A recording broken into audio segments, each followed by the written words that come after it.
ιερό χώρο του Τύμβου, στα Άγια Χώματα του Κυχρέως, του Έαντος και της νύμφης Αλαμίνος, για να αποτίσουμε φόρο τιμής, για να εκφράσουμε την ψυχική μας σύνδεση με εκείνους που το καθοριστικό Σεπτέμβριο του 480 π.Χ. σε τούτη εδώ τη θάλασσα, ψυχήτε και σώματι, έδωσαν τον υπερπάντων αγώνα για την προάσπιση της ελληνικότητας, αγωνίστηκαν και κάποιοι από αυτούς έπεσαν για να μην γίνει η Ελλάδα επαρχία βαρβαρική. Είναι ελάχιστες οι φορές που μετά το μεσαιωνικό έρευος, το οποίο επιβλήθηκε στον τόπο μας, αυτή η επέτειος εορτάστηκε και τιμήθηκε όπως έπρεπε από το γένος. Και μπορεί το γεγονός της ναυμαχίας να αποτέλεσε και να αποτελεί αντικείμενο διδαχής σε όλες τις σχολές του πολεμικού ναυτικού ανά τον κόσμο, και όχι μόνον, μπορεί σε ένα πανεπιστήμια να αναφέρονται στα διαμυφθέντα σε τούτη εδώ τη θάλασσα, όμως στον ελλαδικό χώρο, όπως διαπιστώνουμε, οι μνήμες αμβλήθηκαν και ξεθόριασαν. Η αίσθηση του χρέους, της ευγνωμοσύνης και της εθνικής υπερηφάνειας ξεθόριασαν για πολλούς και η ιστορία σκεπάστηκε από τη λύθη. Δεν εξηγείται αλλιώς το γεγονός οι Έλληνες ότι 2.500 χρόνια μετά την ιστορική ναυμαχία όχι μόνο δεν υφίσταται μουσείο με εκθέματα από αυτήν, όχι μόνο δεν τιμάται με τη δέουσα σημασία από την πολιτεία, αλλά και αυτά ακόμα που τα μνημεία τα οποία σχετίζονται με το βαρισίμαντο αυτό γεγονός έχουν υποβαθμιστεί, έχουν βεβηλωθεί ή έχουν ακόμα καταστραφεί. Αυτή η απόδειξη ο χώρος που βρίσκεται ο Τύμβος, το μνημείο της νίκης στο ακροτήρι της Κοινόσουρας, ο αρχαίος πολεμικός λιμένας απέναντί μας στον όρμο των Απελακίων, η πόλη των Απελακίων και όχι μόνο.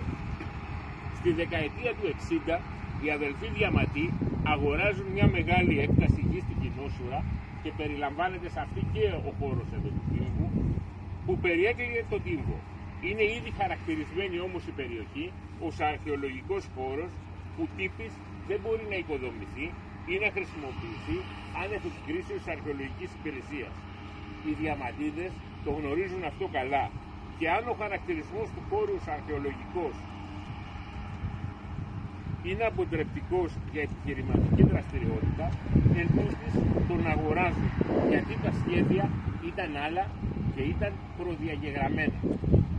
Και πράγματι, ενώ το Νοέμβριο του 1974, όπως προανέφερα σε κάποιους από τους παρευρισκόμενους, οι αδελφοί Διαματή υπέβαλαν έτοιμα προς το Υπουργείο Πολιτισμού για μετατροπή του χώρου σε ναυπηγείο και το Υπουργείο τύπης τους αρνήθηκε, παρατάφα τον Απρίλιο του 1975 ισοπεδώνουν όλο το ανατολικό τμήμα του Τύμβου, καταστρέφοντας 63 τάφους, τμήμα της περιτυχήσεως της αρχαίας πόλεως. Υπήρχαν τείχοι που περιέβαλαν όλη την Κοινόσουρα και επέστρεφαν επάνω μέχρι την κορυφή της Πούτας. Εκεί που βρίσκεται, όσοι από εσάς γνωρίζετε, κατάλοιπα ενός αρχαίου πύργου. Καταστρέφουν λοιπόν αυτό, καταστρέφουν ιερά, βωμούς και ό,τι άλλο υπήρχε. Παρεμβαίνει το Υπουργείο Πολιτισμού και η χωροφυλακή των Αμπελακίων, υποβάλλοντας μήνυση κατά των ιδιοκτητών των ναυπηγείων για τα προσχήματα, η οποία όμως, όπως ανέφερα, ουδέποτε εκδικάστηκε.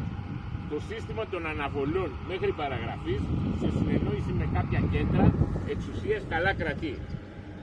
Μέσα στα επόμενα χρόνια η τακτική αυτή συνεχίστηκε σε μικρότερη, πλην το ίδιο καταστρεπτική έκταση από τα υπόλοιπα ναυπηγεία τα οποία ξεφύτρωσαν ως μανιτάρια στην περιοχή.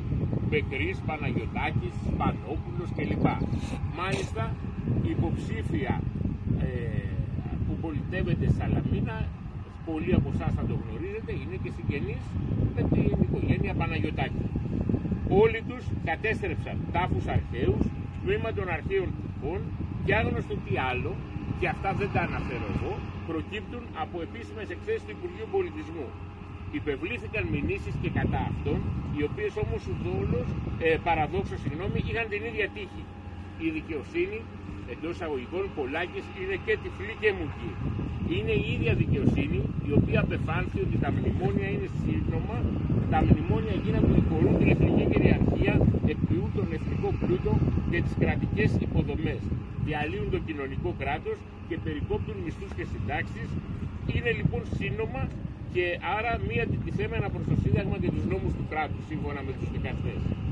Όλα τα ναυπηγεία είτε βρίσκονται σε τούτη εδώ την περιοχή που είναι κηρυγμένη αρχαιολογική ζώνη προστασίας Α, απολύτου προστασίας, είτε στην Β που βρίσκεται απέναντι στον όρμο των Απελακίων, λειτουργούν παράνομα, έχοντας πολεοδομικές επιπτώσεις περιβαλλοντολογικές, έχοντας καταστρέψει τον αρχαιολογικό χώρο, άνευ αντιοδοτήσεως από το Υπουργείο Πολιτισμού.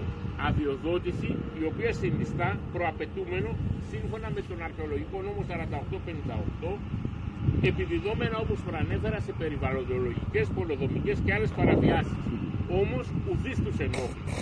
Και ενώ από το 2001 και μετά θεσμοθετήθηκε η ζώνη Α προστασίας στην Κοινόσουρα, δεν υφίστανται οποιαδήποτε άδεια του Υπουργείου Πολιτισμού για τη λειτουργία ναυπηγείων, του αντίον υφίστανται αιτιολογικές εκθέσεις και εισηγήσεις από αρμόδια αρχαιολογικά όργανα περί απομακρύνσεώς τους, τα ναυπηγεία παραμένουν, επεκτείνονται και μακροημερεύουν.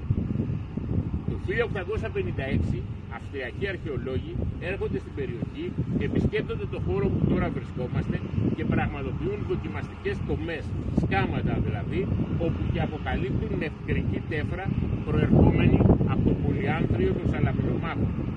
Γνώριζαν δηλαδή πολύ καλά και από το γεγονός αυτό και από περιγραφές αρχαίων συγγραφέων τι ακριβώς υπάρχει στην περιοχή και σε ποιες ακριβώς θέσεις. Κι όμως προχώρησαν στην άνομη εγκαθίδρυση ναυπηγείων ακριβώς επάνω από τα μνημεία. Και αυτό για να αλλοιώσουν εσκεμμένα το χαρακτήρα της περιοχής και να αφανίσουν τις μνήμες. Και εδώ υπάρχει τραγική ηρωνία ότι εκείνη η οποία ως Γενική Γραμματέας του Υπουργείου Πολιτισμού θεσμοθέτησε την ζώνη προστασίας Α, απολύτου προστασίας, η Λίνα Μενδώνη, σήμερα είναι η ίδια που από τη θέση της Υπουργού Πολιτισμού ομιλεί περί φερόμενου τύμβου.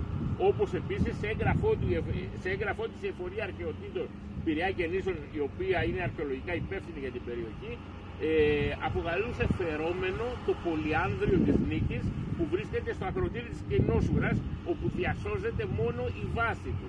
Είναι αυτό που ανοίγειρε μετά την αυμαχία ο Θεμιστοκλής. Και η δομική του λύθη είναι πεταμένη στη θάλασσα, σώζονται μόνο δύο στη βάση. Είναι προφανέστατο ότι έχει διαπραχθεί και όχι μία φορά, αλλά εξακολουθητικά, παράβαση καθήκοντος εκ μέρους κρατικών παραγόντων και λειτουργών. Είναι προφανές ότι υπάρχει μια αδιόρατη κάλυψη από πολύ ψηλά που εκφεύγει του ελλαδικού χώρου, η οποία σχετίζεται με το ιερατείο της Σιών, όπως έχουμε καταδείξει και έχουμε εξηγήσει και από τη σελίδα μας εκτεταμένα.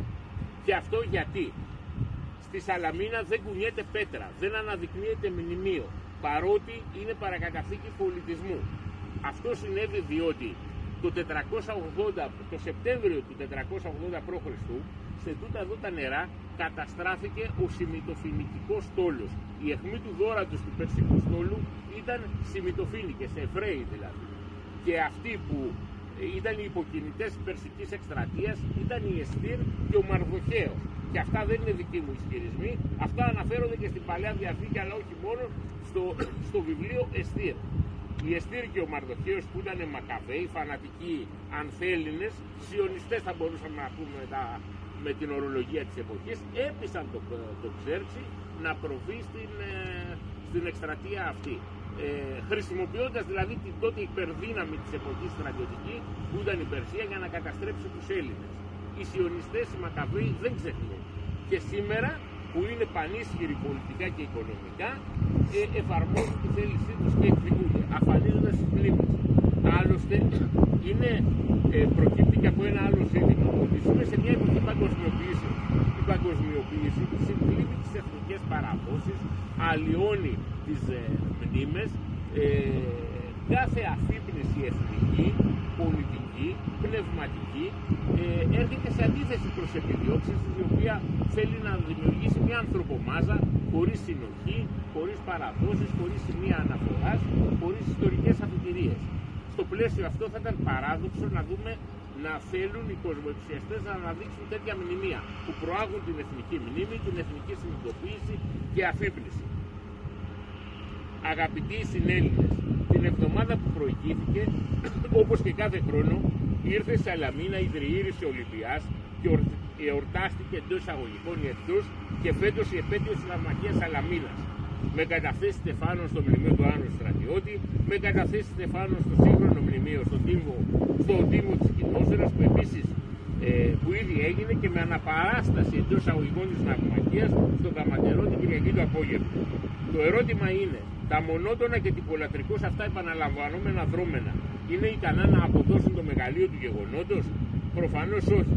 Και αυτό γιατί δεν διακατέχονται από αυτή την πρόθεση ήδη οι διοργανωτές τους, όχι τώρα, πολλά χρόνια. Εκφωνούν πανηγυρικούς πομπόδι στο χώρο του τύμβου, προσποιούμενοι ότι αγνοούν το έγκλημα για το οποίο ούτε καν τολμούν να ψελίσουν. Δίνουν ρεσιτάλ μεγαλόστομων διακηρύξεων και επενούν τους ήρωες, ποιοι οι πολιτικοί συνοδοιπόροι αυτών που επέτρεψαν στο κάθε διαμαντή να κάνει θρύψαλα τα οστά τους και να καταστρέψει τους τάφους τους, να πατάξει αρχαία τείχη φωμούς μπροστά στη θάλασσα. Μήπως λοιπόν όλο αυτό είναι ένα ωραίο προπέτασμα καπνού για να κρύψει και να αποσπάσει την προσοχή από τα αδικαιολόγητα? Μάθαμε, έχουν δημιουργήσει, λέει, ψηφιακό μουσείο αναπαράστασης. Ψηφιακό αυτό, ψηφιακό εκείνο, δήθεν διαθέτουν, κατευθύνουν εκατομμύρια για αυτούς τους σκοπούς, τα προβάλλουν και την ίδια στιγμή υποβαθμίζουν ή αφανίζουν τα μνημεία, τα αυθεντικά μνημεία. Το θέμα δεν είναι να κάνεις εικονικές πραγματικότητες virtual reality. Το θέμα είναι να αναδείξεις τα ίδια τα μνημεία του πολιτισμού. Είναι αυτά τα οποία, αυτό το οποίο απέφχονται. Και αυτό είναι κωμικοτραγικό. Και πώς είναι δυνατόν να δήθεν να τιμούν σαλαμίνια αυτοί οι οποίοι συντάσσονται με αυτούς, με το πολιτικό καθεστώς που κατέστρεψε αυτόν τον χώρο και συνεχίζει να τον υποβαθμίζει? Είναι οξύμορα αυτά τα πράγματα και είναι και υποκριτικά. Βλέπουμε κάθε χρόνο τον Κινέζο πρέσβη και τον διευθυντή του ΟΛΠ, ο οποίος είναι Κινέζος. Και αυτό διότι έχουν ξεπουλήσει λιμάνια, αεροδρόμια, σιδηροδρόμους και προκειμένου έχουν εκποιήσει όλα τα λιμάνια στους Κινέζους, αν είναι δυνατόν. Αυτό θυμίζει τον τελευταίο αιώνα του Βυζαντίου, όπου η Βυζαντινή Αυτοκρατορία εκπορούσε σε Βενετούς, σε Γενουάτες κλπ. Όλα τα λιμάνια και τα εμπορικά κέντρα. Θυμίζει εποχή παρακμής και κατάρρευσης. Πού είναι λοιπόν ο τύμβος ανασκαμμένος? Ουδέποτε έχει ανασκαφεί. Πού είναι τα μνημεία από τον όρμο των Απελακίων? Πού είναι τα ερείπια έστω από το τρόπαιο της νίκης του Θεμιστοκλέου? Πού είναι η αρχαία πόλη των κλασικών χρόνων? Πού είναι τα ευρήματα από τη θυελλώδη ναυμαχία? Πουθενά. Είναι σκεπασμένα από τα τοξικά ύδατα που έχουν προκαλέσει τούτα εδώ τα ναυπηγεία. Ούκο λίγες είναι οι φωνές εκείνων που διαμαρτύρονται και αγανακτούν για την εικόνα καταστροφής και απαξιώσεως την οποία έχει περιέλθει ο τύμβος των Σαλαμινομάχων, καταγγέλλοντας και πολύ ορθά ότι η κατάσταση που έχει δημιουργηθεί είναι απόρρια συμπράξεως πολιτικών σκοπιμοτήτων και επιχειρηματικών συμφερόντων μέσα σε ένα καθεστώς απόλυτης ανομίας, καταστρατηγήσεως του αρχαιολογικού νόμου, ποδοπατήσεως και κατακριμνήσεως κάθε έννοιας ηθικής, τιμής και χρέους από επιλύσμονες και όχι μόνο. Η λύση οπωσδήποτε στο θέμα αυτό δεν είναι απλά δικαστική, είναι βασικά πολιτική. Απορούν μάλιστα κάποιοι γιατί αντιμετωπίζεται με τόσο άθλιο τρόπο ο τόπος όπου διεξήχθη μια τόσο φημισμένη ναυμαχία κατά την ιστορική αρχαιότητα. Και εδώ συμβαίνει το εξής παράδοξο.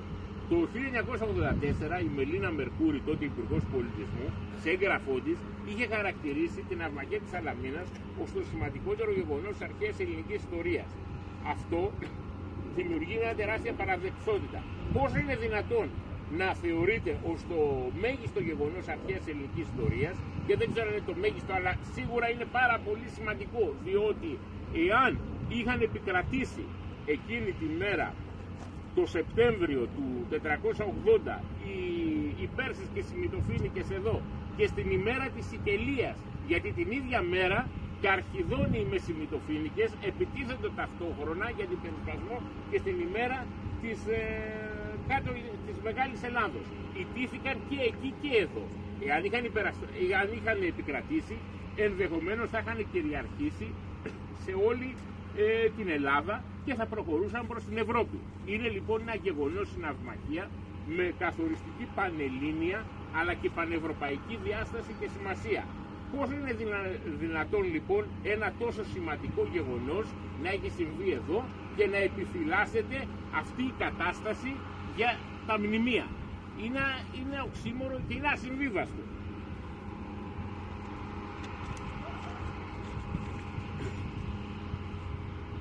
Σήμερα η πολιτική ταγή απαξιώνει την κοινόσφαιρα και τον όρμο των αμπελακίων, επιτρέποντας σε επιχειρηματικά συμφέροντα και σε πολιτικούς φίλους τους να αλλοιώνουν έως και να καταστρέφουν το τοπίο, χερσαίο και θαλάσσιο, επιφέροντας υποβάθμιση πολιτισμική, αισθητική, περιβαλλοντολογική στην ευρύτερη περιοχή. Τι γραμμή εκπροσωπούν όμως οι πολιτικοί αυτοί? Είναι αυτοί συμπτωματικά που τάσσονται υπέρ των ανοιχτών συνόρων, άμεσα είτε έμεσα, επιτρέποντας την εισρωή εκατομμυρίων λαθρομεταναστών, σταδιακά από το 90 και εντεύθεν, νομιμοποιώντας όσους παράνομα εισέρχονται στην επικράτεια, υπακούοντας εντολές αφανών παγκόσμιων κέντρων που χρησιμοποιούν τις λαθρομεταναστευτικές ορδές ως μοχλό για να προκαλέσουν εθνική και πολιτισμική αλλίωση. Δεν είναι τυχαίο οι Σαλαμινομάχοι γιατί αγωνίστηκαν? Αγωνίστηκαν για να κρατήσουν την πατρό Αγία Ελληνική. Οι πολιτικοί του σήμερα που μαζί με αυτά τα επιχειρηματικά συμφέροντα καταστρέφουν αυτή τη γη, τι επιδιώκουν? Τα ανοιχτά σύνορα. Ό,τι αγωνίστηκαν να κρατήσουν ελληνικό οι Σαλαμινομάχοι το προδίδουν αυτοί σιωπηρά. Έρχονται δηλαδή σε άκρα αντίθεση. Πώς είναι δυνατόν να σεβαστούν αυτοί τη θυσία των Σαλαμινομάχων όταν αγωνίζονται για το ακριβώς και επιδιώκουν τον ακριβώς αντίθετο? Πώς είναι δυνατόν οι πολιτικοί υπέρμαχοι της παγκοσμιοποίησης, της νέας τάξης πραγμάτων, συμβιβασμένοι και ξεπουλημένοι, εκβιαζόμενοι από ξένα κέντρα και υπηρεσίες για οικονομικά, ηθικά και πολιτικά σκάνδαλα, και όλοι αυτοί που προωθούν τον αφελινισμό του τόπου και του λαού μας, να τιμήσουν τους Σαλαμινομάχους που αντιστάθηκαν πριν 2.500 χρόνια ακριβώς αυτό το ανουσιούργημα που οι ίδιοι σήμερα μεθοδεύουν απροκάλυπτα? Θα ήταν παράδοξο να είναι υπέρμαχοι της προσφοράς και του έργου των μεγάλων εκείνων νεκρών, των ηρωικών σπεσόντων υπερβομών και αστείων, αυτοί που εκποιούν την πατρόα γη. Πώς είναι ακόμα δυνατόν να αποκαταστήσουν την ιστορία και την αλήθεια οι πολιτικοί επίγονοι εκείνων που επέτρεψαν, ανέχθηκαν ή υπέθαλψαν την πώληση γης εγνωσμένης αρχαιολογικής σημασίας, ετούτης εδώ δηλαδή, σε ιδιωτικά συμφέροντα για τη δημιουργία καρνάγιων? Δεν μπορούσαν, εάν ήθελαν έστω τη δημιουργία ναυπηγείων στην Πητσαλαμίνα, να τα αδειοδοτήσουν ή να τα κατασκευάσουν, παράδειγμα 5 χιλιόμετρα πιο μακριά? Δεν γνώριζαν τι υπήρχε σε αυτή τη ζώνη? Σαφώς και γνώριζαν και εσκεμμένα το επέτρεψαν. Εδώ εκποίησαν τον όλη στην κόσμο και μέσω του όν εκφορούν στους Κινέζους ολόκληρους τομείς κοινόσφαιρας και των απελακίων εντελώς αυθαίρετα και τολμούν να ισχυρίζονται ότι τιμούν τους Σαλαμινομάχους. Σε μήνυση που κατέθεσε προ 5 ετών ο παριστάμενος εδώ πρώην δήμαρχος Σαλαμίνας, ο κ. Ιωάννης Τσαβαρής και κάποιοι άλλοι πολίτες, και οι οποίοι από ό,τι πληροφορηθήκαμε ετέθη στο αρχείο με αντικείμενο της μηνύσεως τα όρια της δικαιοδοσίας του ΟΛ, ο ίδιος ο ΟΛ, δια του προσώπου του, απεφάνθη και ομολόγησε ότι τα όρια της δικαιοδοσίας του ΟΛ είναι μόνο σε προσχώσεις και όχι στη γη, την οποία αυθαίρετα χρησιμοποιούν, έχουν καρποθεί και την νοικιάζουν εδώ στα ναυπηγεία και στα συμφέροντα. Και μάλιστα το Υπουργείο Πολιτισμού ομιλεί και αναφέρεται αόριστα σε συμβατικές υποχρεώσεις του ελληνικού κράτους. Όταν τους ρώτησα επίσημα με έγγραφο ποιες είναι αυτές οι συμβατικές υποχρεώσεις έναντι του ΟΛ, πού αναφέρονται και σε τι εξειδικεύονται, δεν έλαβα καμία απάντηση. Γιατί δεν υπάρχει απάντηση. Όχι λοιπόν μόνο δεν σέβονται τους Σαλαμινομάχους, όπως και όλους τους πεσόντες του ελληνισμού στο πεδίο της μάχης, αντιθέτως τους μισούν και τους φθονούν. Γι' αυτό και κατέχωσαν την Ιερά Οδό, γι' αυτό ακόμα είναι διάσπαρτα τα οστά των Ελλήνων στα βουνά της Βορείου Υπήρου από τους 40. Θα σεβαστεί τη συγκοινόσουρα και τους Σαλαμινομάχους εκείνη που αποκαλεί τον ιερό αυτό χώρο, όπου απαιτέθη τέφρα των τεθνεόντων στην ναυμαχία φερόμενο τύμβο προκειμένου να τον απαξιώσει σκόπιμα? Συμπτωματικά ως φερόμενο αποκαλούν το τύμβο και οι ιδιοκτήτες των ναυπηγείων. Προφανώς σε μια μεθοδευμένη προσπάθεια σταδιακά να απαξιώσουν το χώρο. Δεν είναι τυχαίο ότι κανένας αρχαιολόγος δεν έχει κάνει και δεν έχει παρουσιάσει κάποια εργασία γι' αυτό εδώ τον τόπο και ούτε ποτέ έχει ανασκαφεί. Γιατί αν ανασκαφόταν θα προέκυπταν τεκμήρια που ανατρέπουν πλήρως τον ισχυρισμό της κάθε περιθώρια και θα έδινε υπόσταση και αυτό θα απέτρεπε τα σχέδια των καταπατητών της γης αυτής. Εν κατακλείδη, Οι σαλαμινομάχοι δεν έχουν ανάγκη λιβανωτών και φιλολογικών λογιδρίων. Απαιτούν αληθινή τιμή και σεβασμό, και τιμή και σεβασμός για τις ψυχές τους είναι και μόνο η αποκατάσταση της ιστορίας, όσο και του ιερού αυτού χώρου όπου κοίτονται, και η συνέχιση του έργου τους.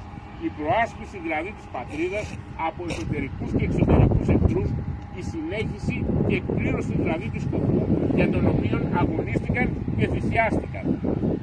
Αιώνια τιμή και δόξα στους ναυάρχους των Αθηνών Θεμιστοκλή, της Σπάρτης Ευρυδιάδη, της Αίγινας Πολύκλητο, της Κορίνθα Δήματο, της Παλίνης Αμηνία, της Τίνου Πανέτιο, της Νάξου Δημόκριτου, δόξα και τιμή αιώνια σε κάθε τριήραρχο, σε κάθε κοπηλάτη και σε κάθε μαχητή που μετήχε στην επική ναυμαχία, που αγωνίστηκε υπέρ βωμών και αιστιών για να προασπίσει την πατρόα εκεί.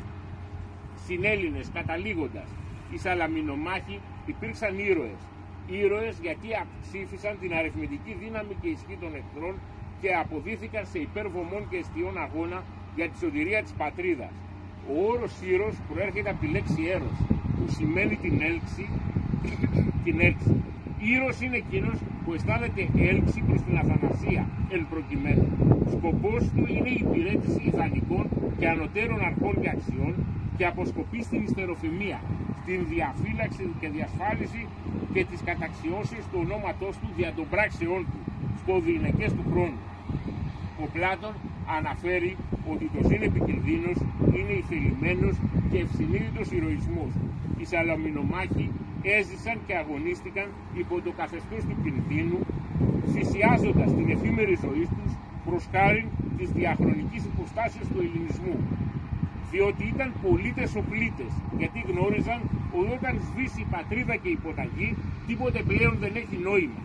Γι' αυτό και είναι ύβρις αληθινή τα μνημεία εκείνων που διασφάλισαν την εθνική ελευθερία, η οποία εκπηγάζει από τα κόκαλα των Ελλήνων τα ιερά, όπως αναφέρει και ο εθνικός ύμνος, να είναι πεταμένα στη θάλασσα από τους βέβυλους και τους ανθέλληνες, από το καρτέλ πολιτικών και οικονομικών συμφερόντων. Ο λόφος του κολονού στις Θερμοπύλες, όπου εκτελήθηκε η τελική φάση της ηρωικής αυτοδυσίας των 300 του Λεωνίδα και των 700 του Δημοφύλου, είναι σχετικά χαμηλός.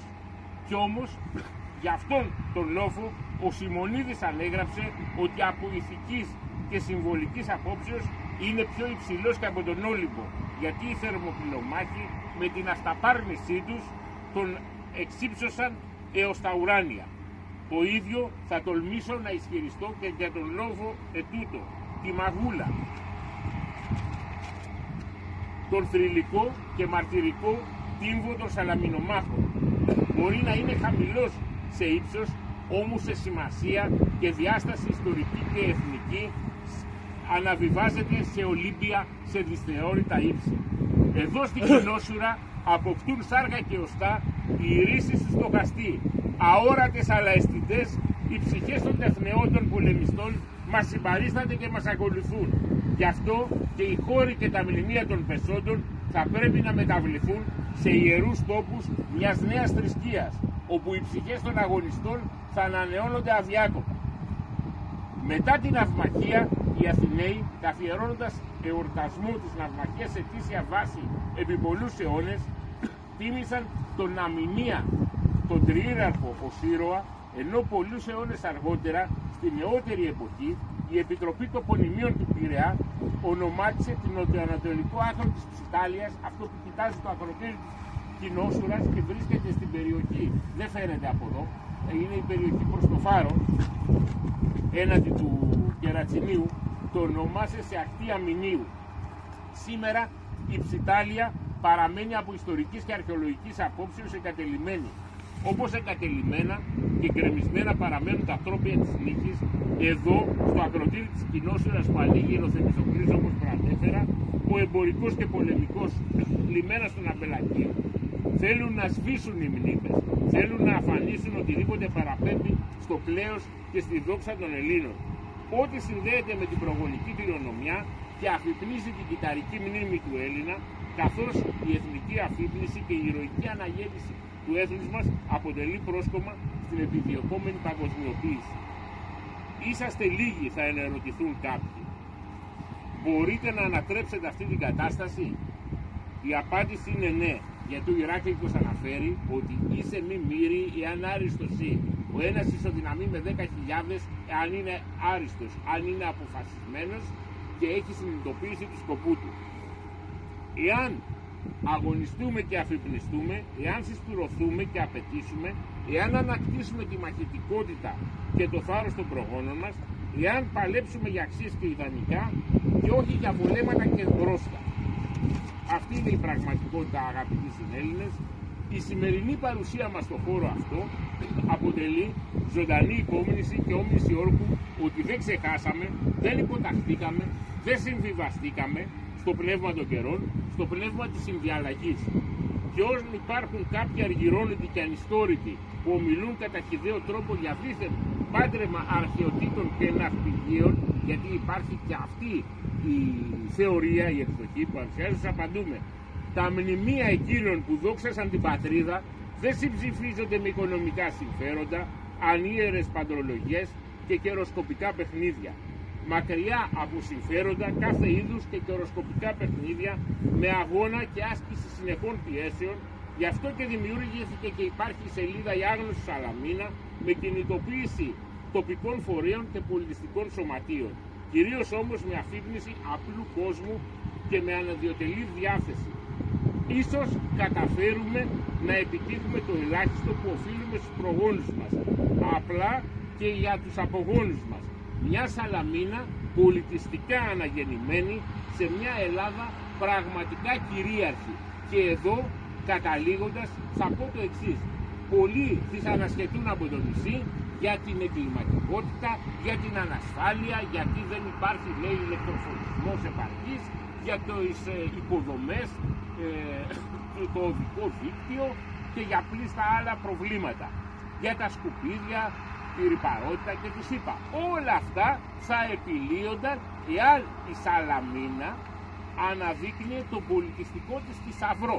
Τότε θα αποκτούσε πολιτιστική υπεραξία και ως παρεπόμενο της ανάδειξής της θα επιλύονταν όλα αυτά αυτομάτως. Τελειώνοντας, επιτρέψατε μου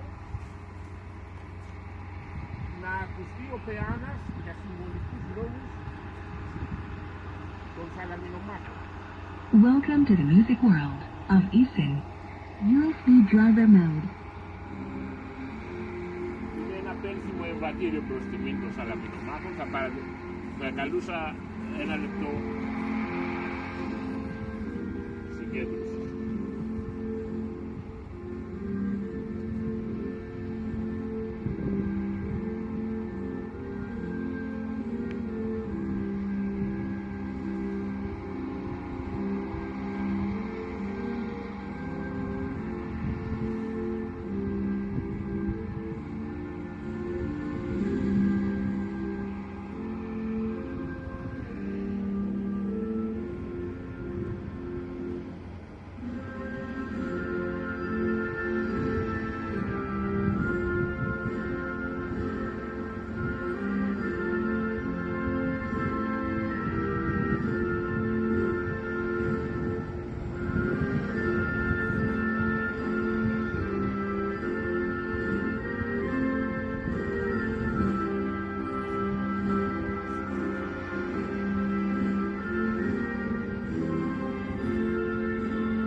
Πεάνας